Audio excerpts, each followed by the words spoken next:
We want to take you back to the White House briefing that happened this morning. We started it from the very beginning, so we want to pick up where we left off. Thank you, Carlene. As we approach, today is 100 days of the Trump. Let's say this week. This week will mark 100 days of President Trump being in office for a second term. So let's get you back out to that White House briefing that happened earlier. People we knew crossed the border because they're on video, drone traffic or sensor traffic. Crossed the border, weren't apprehended, weren't fingerprinted, weren't vetted. Average day under Joe Biden, more than 1,800 gotaways. Yesterday, 38. 38 too many? We'll get that to 0.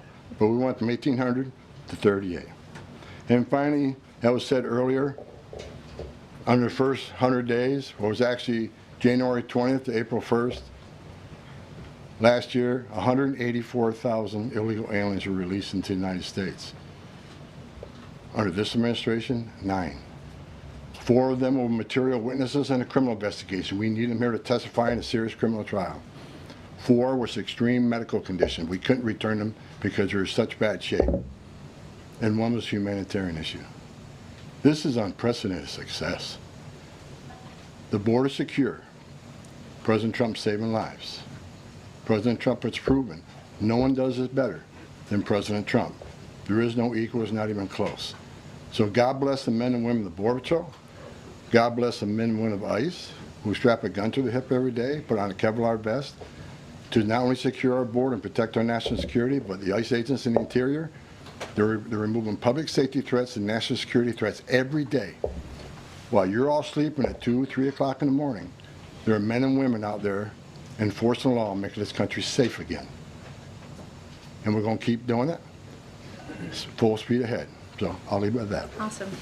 Thank you, Tom, and thanks for all your great efforts. We do want to open it up to questions. If you have border-related questions for Mr. Homan, and I'm also happy to take any non-border-related questions. I'm happy to take border questions too, but Tom is here offering his time, so we encourage you to ask him questions. We'll start with our new media seat today. As always, Rogan O'Hanley, former Hollywood entertainment lawyer, I didn't know that, Rogan, who got fed up with the far-left ideologies of California and now posts conservative political commentary online for his more than 7 million followers across all major platforms. He joins us today from the great state of Florida. Why don't you kick us off today, Rogan? Thank you, Caroline. In Trump's first 99 days, we've seen a coordinated assault on the rule of law by radical judges. We're thwarting his agenda with an unprecedented number of national injunctions. These judges are providing more due process to violent MS-13 and Tren de Aragua illegal aliens than they did for American citizens who peacefully protested on January 6th. As Stephen Miller has highlighted, it would be utterly ridiculous to have full trials and appeals for the more than 15 million illegal aliens that came across our border under Joe Biden. Many are now calling for Trump to circumvent these radical judges and consider suspending the writ of habeas corpus solely for these illegal aliens in accordance with the terms of Article 1, Section 9 of the United States Constitution, which explicitly allows for such a measure when there is a rebellion or invasion. There's strong precedent for this action, being that it was exercised by 3 of our greatest presidents, Abraham Lincoln, Ulysses S. Grant, and Democrats' favorite president of all time, FDR. All 3 of which are not only celebrated by historians, but are immortalized on our national currency with their faces on there. Furthermore, all 3 used it against American citizens, where in this instance we would only be using it against illegal aliens. I think almost every reasonable American would agree that 15 million illegal aliens coming across our border under Joe Biden counts as an invasion, especially since many, as you highlighted, are now robbing, assaulting, raping, and killing American citizens. Historic assaults on our republic require reciprocal action from our government. Can you please let us know if and when the Trump administration is planning to suspend the writ of habeas corpus to circumvent these radical judges who are infringing on his Article 2 powers and to start shipping out illegals en masse? I have not heard such discussions take place, but I can assure you that the President and the entire administration are certainly open to all legal and constitutional remedies to ensure we can continue with the promise of deporting illegal criminals from our nation's borders. And I also agree with the premise of your question, which doesn't happen in this room often, but I do agree with yours.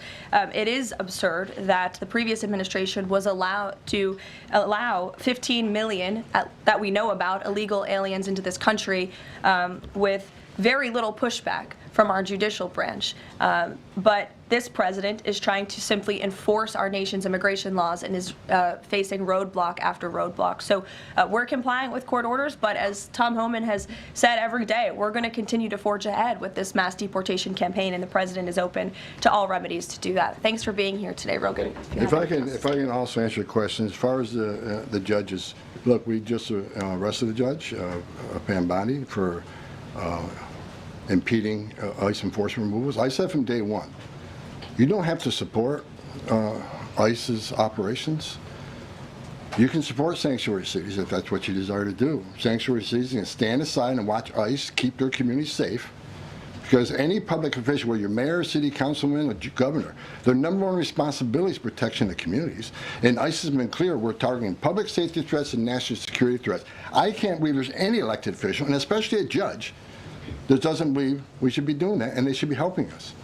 But I said from day one, you can sit aside and watch, you can argue against us all you want and protest all you want, but when you cross that line, and I've said this 1,000 times, when you cross that line to impediment or knowingly harboring, concealing an illegal alien from ICE, you will be prosecuted, judge or not. And as far as releasing so many people, you know why the Biden administration released millions of people in the United States? No one ever talks about it. I'll talk about it. Why did they release people into the interior of the United States and put them, rather than put them into an ice bed? Why not put them in an empty ice bed at $127 a night rather than in a hotel room at $500 a night? They did it on purpose, because when you put them in an ice detention bed, they get a hearing in 35 days. Court records show 9 out of 10 people claim asylum, get order removal, they're gone. But if you release them and put them in a hotel room at $500 a night, their hearings can be 5, 7, 9 years if you pull out all appeals. And what are they hoping for then? That another Democrat administration is in power. They can award an amnesty to millions. This is about selling this country off for future political power. That's what it was. The law clearly says if you arrive at our border without proper documentation, you shall be detained. Not maybe, not think about it, shall. And that's what President Trump's doing. Catch and release is over. That's what the law says, and that's what we've done. Barry. A question on Abrego Garcia, if I can. The president recently said when it comes to facilitating his release, he's leaving that up to his lawyer. So just to be clear, have there been any negotiations between the U.S. and El Salvador over his release or facilitating his release? I will tell you what the president of El Salvador told all of you in the Oval Office. El Salvador does not intend to smuggle a designated foreign terrorist back into the United States. He is an El Salvadorian national.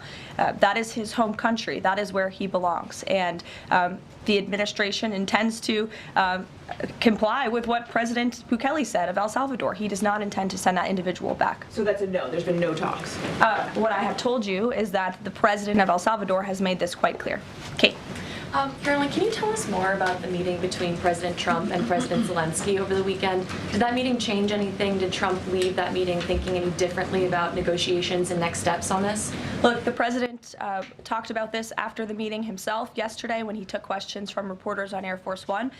He thinks that he is increasingly frustrated with leaders of both countries. He wants to see a permanent ceasefire. I understand Vladimir Putin this morning offered a temporary ceasefire. The president has made it clear he wants to see a permanent ceasefire first to stop the killing, stop the bloodshed. And while he remains optimistic he can strike a deal, he's also being realistic as well. And both leaders need to come to the table to negotiate their way out of this. And I do think that the president meeting with President Zelensky shows that he is exuding a lot of effort and time into this because he wants to be a peacemaker president, which he was in his first term. He intends to do that again. And this is an incredibly difficult situation and conflict that President Trump inherited from President Biden, who allowed this war to start in the first place, but he's focused on solving this problem. Does anyone have border questions? Sure. Okay. Thank you, Caroline. If border crossings are at a record low, why should it still be considered an emergency?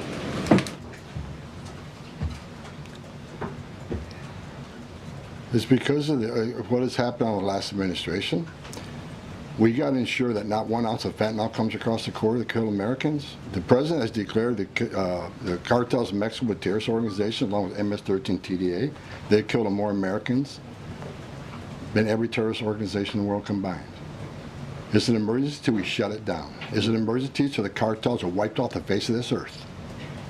President Trump's committed to saving every life. Now, I just mentioned gotaways 38 yesterday. Who are the gotaways?